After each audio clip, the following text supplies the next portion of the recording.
Pesugihan penjual bakso gerobakan di Desa Purworejo, tumbal Sepri karena iri temannya menikah muda. Desa Purworejo, yang terletak di tengah hamparan sawah hijau, memiliki keindahan alam yang memukau. Namun, di balik keindahan itu, kehidupan masyarakatnya tidak selalu seindah pemandangan.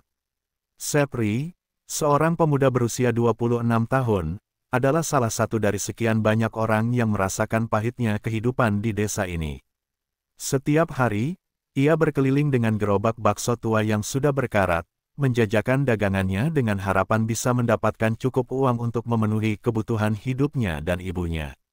Sepri adalah sosok yang ceria dan ramah, dengan senyum yang selalu menghiasi wajahnya. Namun, di balik senyumnya, tersimpan rasa sakit dan keputusasaan. Ia sering melihat teman-temannya yang lebih beruntung, yang bisa menikmati kehidupan yang lebih baik, memiliki mobil, rumah yang nyaman, dan bahkan bisa menikah muda. Sementara itu, ia terjebak dalam rutinitas yang monoton dan penuh kesulitan. Setiap malam, ia pulang ke rumah dalam keadaan lelah, seringkali tanpa uang sepeser pun di saku. Keadaan ekonomi keluarga Sepri semakin memburuk. Ibunya, seorang janda parubaya, sudah tidak lagi mampu bekerja keras seperti dulu. Penyakit yang dideritanya membuatnya semakin lemah dan bergantung pada Sepri. Setiap kali melihat ibunya yang sakit dan menderita, hati Sepri terasa hancur. Ia merasa terjebak dalam siklus kemiskinan yang sulit diputus. Suatu malam, saat pulang dari berjualan, Sepri melewati kerumunan orang di depan sebuah rumah. Suara tawa dan obrolan riuh menarik perhatiannya. Ia mendekat, ingin tahu apa yang sedang terjadi. Di tengah kerumunan, ia mendengar cerita tentang pesugihan, sebuah cara gelap untuk mendapatkan kekayaan dengan cepat, tetapi harus membayar harga yang sangat tinggi. Beberapa orang berbicara tentang ritual dan tumbal, tentang bagaimana mereka bisa mendapatkan semua yang mereka inginkan hanya dengan mengorbankan sesuatu yang berharga. Sepri merasa terjebak antara rasa ingin tahunya dan naluri untuk menjauh dari hal-hal yang dianggap tabu. Namun, saat ia melihat wajah ibunya yang letih dan penuh harapan, rasa putus asanya semakin menjadi. Apa salahnya mencoba, pikirnya, daya tarik pesugihan mulai merasuki pikirannya, menggoda jiwa yang sudah lelah berjuang.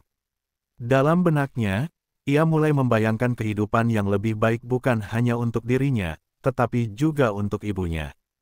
Malam itu, Sepri tidak bisa tidur. Pikiran tentang pesugihan terus menghantuinya.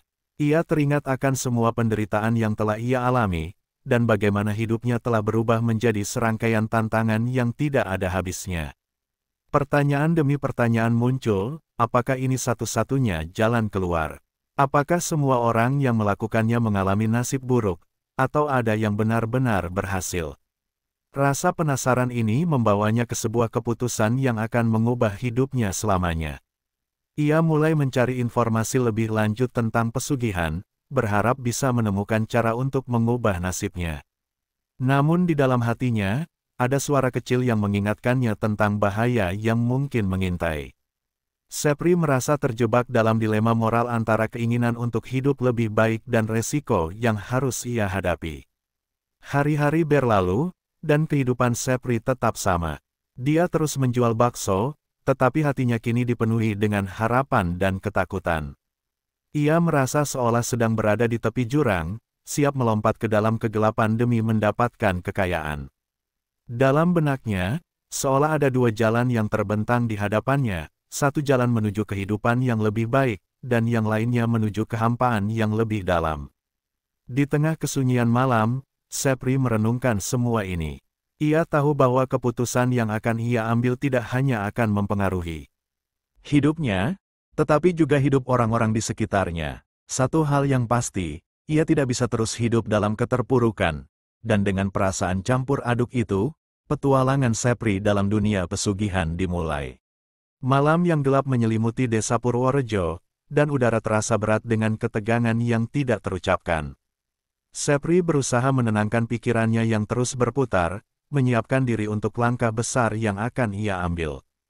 Setelah mendengar perbincangan tentang pesugihan, rasa ingin tahunya semakin membara, dan ia mulai mencari tahu lebih banyak tentang dukun yang dikenal mampu mengubah nasib seseorang.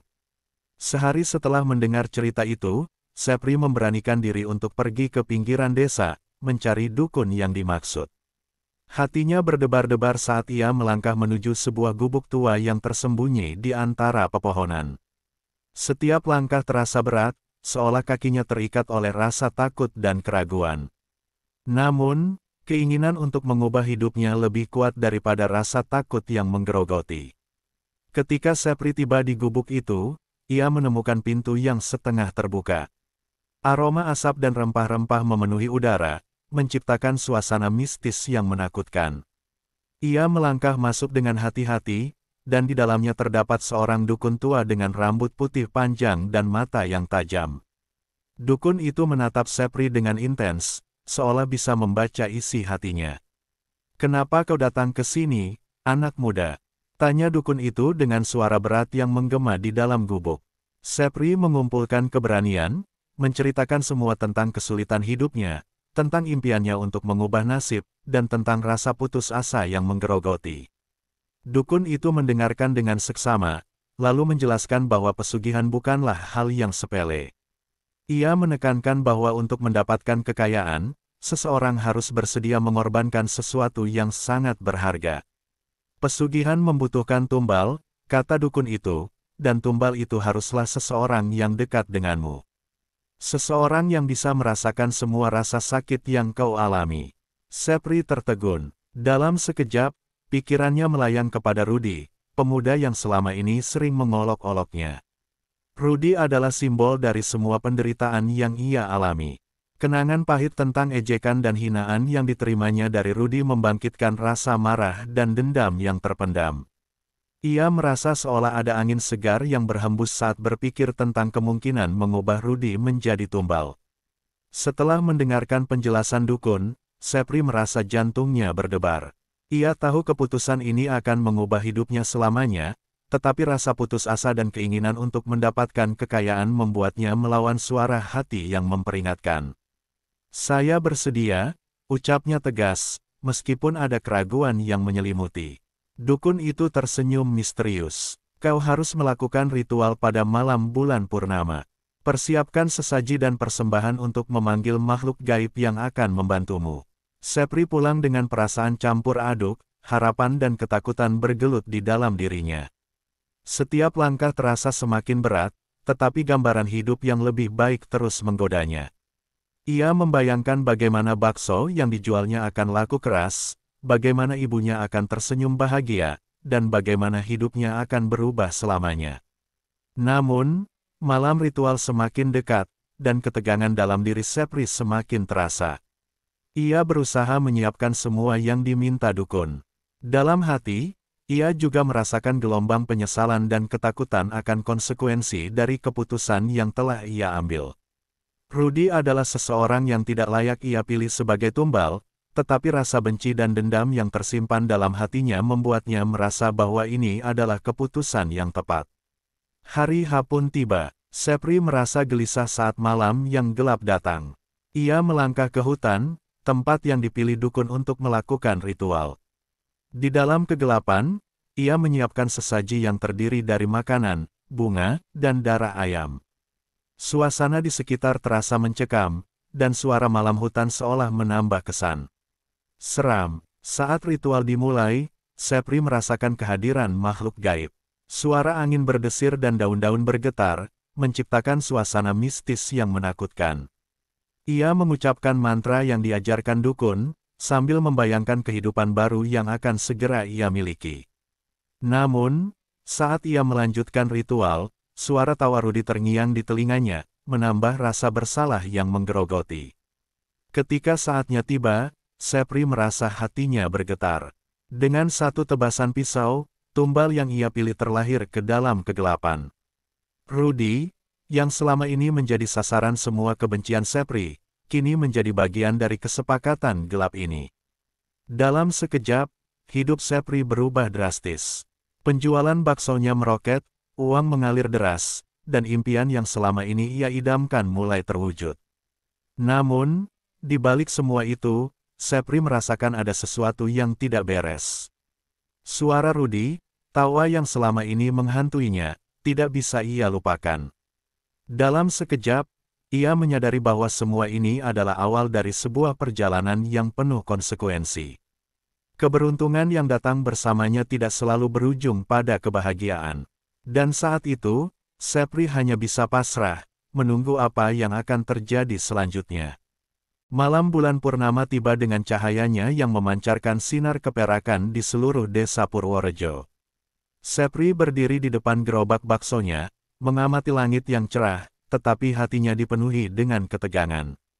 Ia tahu bahwa malam ini adalah malam yang telah ditunggu-tunggu, malam ketika perjanjian gelapnya akan terwujud. Dalam pikirannya, ada dua dunia yang bertabrakan, satu dunia yang penuh harapan dan satu lagi yang dipenuhi kegelapan. Setelah berhari-hari mempersiapkan segalanya, Sepri merasa tidak sabar untuk melakukan ritual. Ia sudah menyiapkan sesaji yang terdiri dari nasi kuning, ayam bakar, dan buah-buahan yang segar. Semua ini adalah persembahan untuk memanggil makhluk gaib yang akan membantunya meraih kekayaan. Ia juga menyiapkan beberapa benda yang dianggap memiliki kekuatan, seperti keris pusaka yang diwarisi dari neneknya dan seikat bunga melati. Ketika malam semakin larut, Sepri merasa ada sesuatu yang aneh di udara. Angin bertiup kencang, seakan mengingatkannya akan keputusan yang telah ia buat. Namun, ia menepis semua keraguan itu, berpikir tentang ibunya yang sakit dan semua penderitaan yang telah ia alami. "Ini demi masa depan kami," bisiknya pada diri sendiri. Dengan langkah mantap, Sepri menuju ke hutan yang dipilih dukun sebagai tempat pelaksanaan ritual. Hutan itu tampak lebih gelap dibandingkan malam-malam sebelumnya, dan suara-suara malam terdengar lebih mencekam. Ia merasakan hawa dingin merayap di kulitnya, tetapi hatinya tetap tegas. Sesampainya di lokasi yang telah ditentukan, Sepri menyiapkan altar kecil dari batu dan dedaunan. Ia duduk bersila di depan altar, menyalakan dupa yang mengeluarkan aroma harum. Saat asap mulai membubung ke udara, Sepri mengangkat tangannya dan mengucapkan mantra yang diajarkan oleh dukun. Suara lirihnya terdengar menembus keheningan malam, dan dalam benaknya, ia membayangkan kehidupan baru yang akan segera ia miliki. Dalam bayangannya, ia melihat ibunya tersenyum, bakso yang laris manis, dan uang yang mengalir deras. Namun, saat mantra diucapkan, Sepri merasakan kehadiran yang lain. Suara angin yang berdesir semakin keras, dan seolah ada sesuatu yang mengawasi dari kegelapan. Jantungnya berdegup kencang, tetapi ia berusaha untuk tetap fokus. Ia mengambil keris pusaka dan meletakkannya di altar sebagai simbol pengorbanan dan keberanian. Saat ritual berlangsung, Sepri merasa bahwa makhluk gaib mulai merespons panggilannya. Suara gemerisik dedaunan dan suara binatang malam terasa semakin dekat. Dalam momen itu, bayangan Rudy muncul di benaknya, mengingatkannya pada semua rasa sakit yang ia alami. Rasa bersalah mulai menggerogoti, tetapi ia menepisnya. "Ini semua demi masa depan yang lebih baik," ulangnya dalam hati. Setelah beberapa saat, Sepri merasa ada kehadiran yang kuat di sekelilingnya. Suasana hutan berubah menjadi mencekam, dan cahaya bulan purnama seolah semakin terang, menerangi altar yang telah ia siapkan. Di tengah kebisingan malam, Sepri merasakan gelombang energi yang mengalir melalui tubuhnya. Ia merasa seolah berada di ambang sebuah perubahan besar. Saat ritual mencapai puncaknya, Sepri mengambil pisau tajam yang telah disiapkan. Dengan tangan bergetar, ia mengingatkan dirinya pada tujuan yang lebih besar. Ia tahu bahwa untuk mendapatkan kekayaan, ia harus mengorbankan sesuatu yang sangat berharga. Dengan satu tebasan, ia membuat keputusan yang tidak bisa diubah lagi. Tumbal yang telah dipilihnya, Rudy, kini menjadi bagian dari ritual ini. Dalam sekejap, suasana hutan menjadi hening. Sepri merasakan hawa dingin menyelimuti tubuhnya, dan dalam kegelapan, ia melihat bayangan Rudy yang berdiri di depan altar, menatapnya dengan tatapan penuh kekecewaan. "Kenapa kau lakukan ini?" Suara Rudy bergema di telinga Sepri. Jantungnya berdebar kencang, tetapi ia berusaha menahan rasa bersalah yang semakin mendalam. Dengan satu tebasan pisau, Rudy telah menjadi tumbal yang dibutuhkan. Dalam sekejap, Sepri merasakan kekuatan luar biasa mengalir ke dalam dirinya. Semua rasa sakit, kesedihan, dan keputusasaan yang menghimpit hidupnya seakan menghilang. Dia merasa seolah telah memanggil sesuatu yang lebih besar dari dirinya sendiri. Namun, saat keberuntungan mulai menghampirinya, bayangan Rudy tidak bisa ia lupakan. Tawa dan ejekan Rudy yang selama ini menghantuinya kini berubah menjadi bayangan kelam. Setiap kali ia berusaha menikmati kekayaannya yang baru, suara Rudy kembali mengingatkannya akan konsekuensi dari perbuatannya. Sepri terjebak dalam dilema antara kebahagiaan yang baru ditemukan dan rasa bersalah yang tidak kunjung reda. Malam itu, setelah ritual selesai, Sepri pulang dengan perasaan campur aduk. Di satu sisi, ia merasa diberkati dengan keberuntungan yang melimpah, tetapi di sisi lain, ia tidak bisa mengabaikan rasa penyesalan yang menggerogoti. Dalam perjalanan pulang, ia melihat bulan purnama, dan bayangan Rudy kembali terbayang di benaknya, menambah beban di dalam hati. Dengan perasaan yang tidak menentu, Sepri tahu bahwa langkah yang telah ia ambil adalah awal dari sebuah perjalanan panjang yang penuh risiko. Ia baru saja memasuki dunia yang gelap, dan konsekuensi dari perjanjian ini akan segera menghampirinya. Setelah malam ritual yang mengubah hidupnya, Sepri merasakan perubahan yang sangat signifikan dalam hidupnya. Dalam waktu singkat, penjualan baksonya meroket. Setiap harinya, gerobak bakso tua yang sebelumnya sepi pembeli kini selalu penuh dengan antrian orang-orang yang ingin menikmati kuliner khasnya. Sepri tidak hanya mendapatkan uang, tetapi juga pengakuan dari masyarakat sekitar. Ia merasa seolah terbang di atas awan, menganggap semua kesedihan dan penderitaan yang dialaminya selama ini terbayar lunas. Namun, di balik kebahagiaan yang tampak, ada bayangan gelap yang terus mengintai.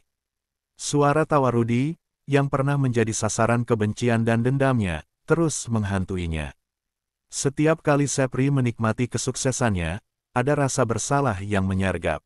Ia tidak bisa melupakan bagaimana ia telah mengorbankan hidup seseorang demi mencapai tujuannya. Dengan kehidupan yang baru ini, Sepri mulai mengubah cara pandangnya terhadap dunia. Ia menjadi lebih percaya diri dan mulai bergaul dengan orang-orang yang sebelumnya hanya bisa ia lihat dari jauh. Teman-teman sebayanya yang dulu meremehkannya kini mulai mengagumi keberhasilannya. Mereka menganggap Sepri sebagai sosok yang beruntung dan sukses. Namun, di dalam hati Sepri, ada rasa kosong yang tak bisa ia penuhi. Ketika ia pulang ke rumah, Sepri melihat ibunya yang sakit mulai pulih. Ibunya kini bisa tersenyum dan berbincang lebih ceria. Melihat ibunya bahagia menambah rasa bersalahnya. Sebuah suara di dalam hati Sepri berbisik, apakah semua ini sepadan? Meski hidupnya sudah berubah, ia merasa terjebak dalam kesedihan yang tidak kunjung sirna. Sepri mulai merasakan dampak dari pesugihan yang ia jalani. Keberuntungan yang datang tidak selalu berujung pada kebahagiaan. Ia mulai kehilangan teman-teman lamanya, mereka menjauh karena merasa cemburu atau bahkan takut dengan keberuntungannya. Masyarakat desa yang dulunya bersahabat kini menjadi lebih skeptis, mereka mulai membicarakan keanehan-keanehan yang terjadi padanya. Sepri merasa terasing, terjebak dalam kesuksesan yang tidak bisa ia nikmati sepenuhnya. Puncaknya, saat Sepri menyadari bahwa semua kejayaan ini tidak datang tanpa harga. Suatu malam, ia terbangun dari tidur karena merasa tidak nyaman. Ia mendengar suara gemerisik di luar rumah. Ketika ia keluar, ia terkejut melihat bayangan Rudy berdiri di depan gerobak baksonya. Rudy tampak lebih muda, lebih segar, tetapi ada aura yang menyeramkan di sekelilingnya. "Kenapa kau tidak pernah melupakan aku?" Suara Rudy bergema, membuat bulu kuduk Sepri berdiri. "Kau mengambil hidupku untuk mendapatkan semua ini, dan kini kau menikmati hasilnya." Sepri merasa seluruh tubuhnya bergetar. Ia berusaha menjelaskan, tetapi kata-kata tidak bisa keluar. Ia hanya bisa menatap bayangan Rudy yang semakin mendekat, seolah ingin menghancurkan semua kebahagiaan yang telah ia raih. Dalam sekejap, suasana di sekitar berubah menjadi gelap, dan Sepri merasakan tekanan yang sangat berat di dadanya. Di tengah kegelapan itu, Sepri teringat akan semua kenangan pahit yang ia alami. Ia tidak hanya kehilangan Rudy, tetapi juga bagian dari dirinya sendiri. Keberuntungan yang datang terasa semakin menyesakkan, seolah mengingatkannya akan dosa yang tidak bisa ia tebus. Ia merindukan hidupnya yang sederhana, meskipun penuh dengan kesulitan. Kini, ia terjebak dalam dunia yang tidak ia inginkan. Keesokan harinya, Sepri berusaha untuk melanjutkan kehidupannya. Ia kembali menjual bakso, tetapi rasa bersalah dan ketakutan mengganggu pikirannya. Setiap kali ada pelanggan baru, ia merasa bahwa mereka tidak hanya membeli bakso, tetapi juga bagian dari kesepakatan gelap yang telah ia buat. Ia merasa terjebak dalam jaringan yang tidak bisa ia lepaskan. Seiring waktu, suara Rudy semakin sering menghantuinya. Sepri merasa semakin terasing dari orang-orang di sekitarnya. Masyarakat mulai menjauh, dan teman-teman yang sebelumnya mengaguminya kini hanya melihatnya dengan pandangan curiga.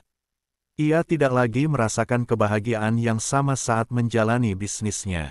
Semua yang ia capai terasa hampa, dan rasa penyesalan menggerogoti hatinya. Dalam momen-momen sepi, Sepri sering merenung. Ia mulai menyadari bahwa kesuksesan yang diraihnya ternyata tidak sepadan dengan harga yang harus ia bayar.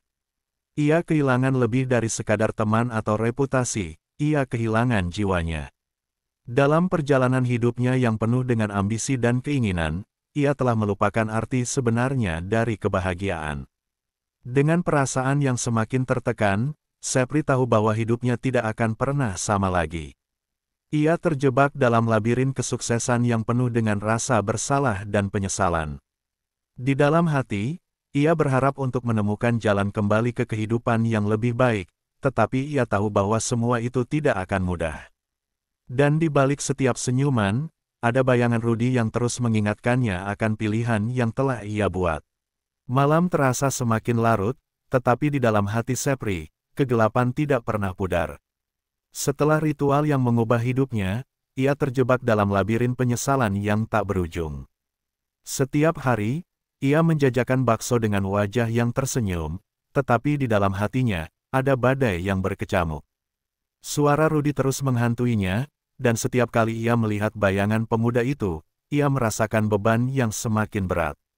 Semakin lama, kehidupan Sepri semakin terasa sepi. Masyarakat desa yang awalnya mengagumi keberhasilannya kini mulai menjauh.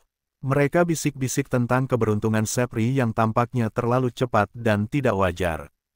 Beberapa orang mulai menganggapnya sebagai sosok yang terkutuk, terjebak dalam kekayaan yang diperoleh dengan cara yang tidak benar. Suatu malam, Sepri terbangun dari tidur dengan keringat dingin.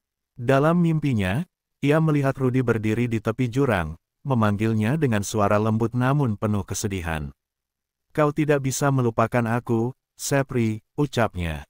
"Kau telah mengambil hidupku, dan sekarang kau harus membayar harganya." Ketika Sepri mencoba mendekat, Rudy menghilang ke dalam kegelapan, meninggalkan rasa ketakutan yang mendalam. Keesokan harinya, Sepri berusaha melanjutkan hidupnya. Ia kembali ke gerobak bakso, tetapi setiap kali ada pelanggan baru, perasaan bersalah itu kembali menghantuinya. Ia merasa seolah semua orang tahu tentang perjanjian gelap yang telah ia buat. Setiap senyuman yang ia terima terasa seperti sebuah kebohongan, dan setiap gigitan bakso yang dijualnya seolah mengingatkannya pada Rudy. Sehari demi sehari, kondisi ibunya yang semula membaik ternyata kembali menurun. Sepri merasa putus asa, terjebak dalam siklus kesedihan dan ketidakberdayaan. Ia berusaha mencari pengobatan untuk ibunya, tetapi uang yang ia miliki tidak pernah cukup. Dalam pikirannya, ia merasa seolah semua keberuntungan yang ia dapatkan telah berubah menjadi kutukan. Hingga suatu malam, saat Sepri pulang dari berjualan, ia mendapati ibunya terjatuh di lantai. Sepri segera membawanya ke rumah sakit, tetapi kondisi ibunya sudah terlalu parah. Dalam perjalanan menuju rumah sakit, ia merasakan getaran telepon di saku celananya. Ketika ia melihat layar, ia melihat nama Rudy muncul di layar ponselnya, meskipun ia tahu bahwa pemuda itu sudah tiada. Sepri merasa pusing dan bingung. Ini tidak mungkin, pikirnya. Ia mengangkat telepon dengan tangan yang gemetar. Di ujung telepon, suara Rudy terdengar. Kau harus memilih, Sepri. Kekayaan atau hidup ibumu, ucapnya dengan nada dingin yang membuat jantung Sepri berdegup kencang. Setelah beberapa saat, Sepri menutup telepon dengan penuh ketakutan. Ia merasa terjebak dalam permainan yang tidak bisa ia menangkan. Dalam hati, ia berdoa agar ibunya selamat, tetapi ia tahu bahwa semua ini adalah akibat dari keputusan yang telah ia buat. Ia merindukan kehidupan yang sederhana, di mana ia bisa berjuang tanpa harus mengorbankan nyawa orang lain. Keesokan harinya, ibunya meninggal dunia. Sepri hancur. Semua kekayaan yang ia miliki terasa sia-sia tanpa sosok ibunya di sampingnya. Ia merasa telah kehilangan segalanya, dan rasa penyesalan menggerogoti dirinya. Dalam kesedihan yang mendalam, ia menyadari bahwa keberuntungan yang datang tidak selalu membawa kebahagiaan. Ia telah mengorbankan orang yang paling ia cintai demi mendapatkan apa yang ia inginkan. Dari hari itu, hidup Sepri berubah selamanya. Ia tidak lagi menjual bakso. Ia menghabiskan hari-harinya di rumah, terperangkap dalam kenangan akan ibunya dan rasa bersalah yang tidak kunjung reda. Rudy, yang dulu menjadi simbol kebencian, kini menjadi pengingat akan semua kesalahan yang telah ia buat. Ia berusaha untuk memperbaiki semuanya, tetapi tahu bahwa tidak ada yang bisa mengembalikan waktu.